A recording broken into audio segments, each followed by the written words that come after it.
วัสดีครับยามเช้าครับฝนตกแล้วครับทุกพื้นที่ตกหรือเปล่าเนาะ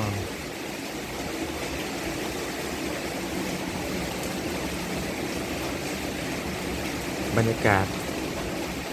ดีเลยวันนี้นะครับเป็นวันหยุดด้วยวันหยุดของใครหลายๆคนนะครับ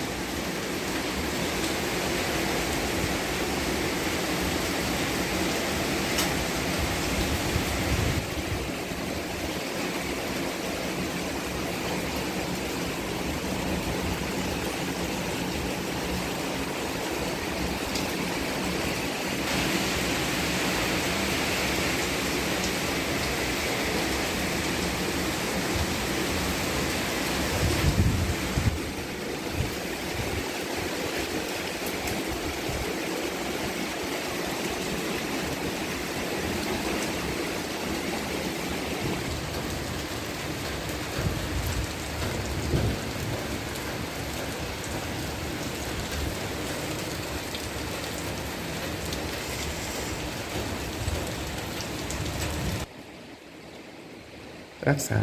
สุขภาพด้วยนะครับ